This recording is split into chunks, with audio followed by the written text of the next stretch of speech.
চীন ও যুক্তরাষ্ট্রের সম্পর্ককে বিশ্বের সবচেয়ে গুরুত্বপূর্ণ দ্বিপক্ষীয় সম্পর্ক হিসেবে উল্লেখ করেছেন চীনের প্রেসিডেন্ট শি জিনপিং। বৃহস্পতিবার বেইজিংয়ে অনুষ্ঠিত শীর্ষ বৈঠক শেষে দেওয়া বক্তব্যে একথা বলেন তিনি। অন্যদিকে শি জিনপিং এর সঙ্গে গঠনমূলক ও ফলপ্রসূ আলোচনা হয়েছে উল্লেখ করে চীনের প্রেসিডেন্টের প্রশংসা করেন ডোনাল্ড ট্রাম্প।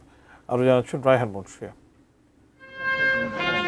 দীর্ঘদিনের বাণিজ্য যুদ্ধ, তাইওয়ান ইস্যু ও প্রযুক্তিগত শ্রেষ্ঠত্বের টানাপোড়েনের মধ্যে বেইজিংয়ের গ্রেট হল অফ দ্য পিপলে মুখোমুখি বৈঠকে বিশ্বের দুই প্রভাবশালী নেতা ডোনাল্ড ট্রাম্প ও শি জিনপিং।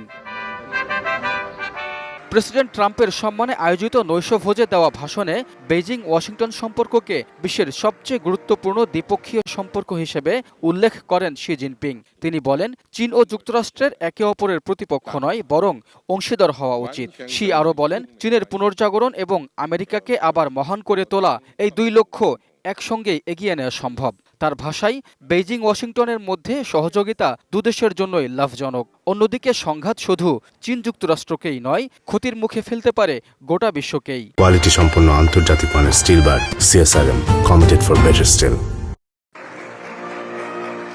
এদিকে আগে থেকে চীনের প্রতি কঠোর অবস্থান নিলেও বেইজিং সফরে ট্রাম্পের সুর ছিল অনেকটাই নরম ও ইতিবাচক। শি জিনপিংয়ের আতিথেয়তার প্রশংসা করে দুই নেতার মধ্যে অনুষ্ঠিত বৈঠককে গঠনমূলক ও ফলপ্রসূ বলে উল্লেখ করেন ট্রাম্প। পাশাপাশি ভবিষ্যতে ওয়াশিংটন বেইজিং সম্পর্ক আরও শক্তিশালী হবে বলেও আশাবাদ ব্যক্ত করেন তিনি। এ সময় শি জিনপিং দম্পতিকে যুক্তরাষ্ট্র সফরের আমন্ত্রণ জানান ট্রাম্প।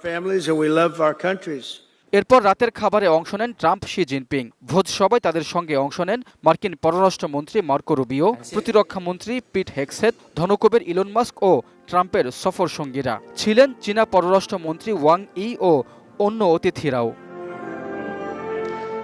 এর আগে বৃহস্পতিবার সকালে ট্রাম্প বেইজিংয়ের গ্রেট হল অফ পিপলে পৌঁছলে তাকে উষ্ণ অভ্যর্থনা জানান শি জিনপিং। দেওয়া হয় গার্ড অফ অনার। এরপর 2 ঘন্টারও বেশি সময় বৈঠকে বাণিজ্য, প্রযুক্তি এবং ইরান সংকটের মতো গুরুত্বপূর্ণ ইস্যুগুলো নিয়ে আলোচনা করেন দুই নেতা। বাণিজ্য ও কৃষি খাতে সহযোগিতা বাড়ানোর বিষয়েও একমত হন তারা। পাশাপাশি মধ্যপ্রাচ্য, ইউক্রেন এবং কোরীয় উপদ্বীপের পরিস্থিতি নিয়েও মতবিনিময় করেন তারা। তবে তাইওয়ান ইস্যুসহ পর্দার আড়ালে থেকে গেছে বেশ কিছু অমীমাংসিত ও জটিল ভূরাজনৈতিক সংকট। Raihan Munshi, desk report, ATN news.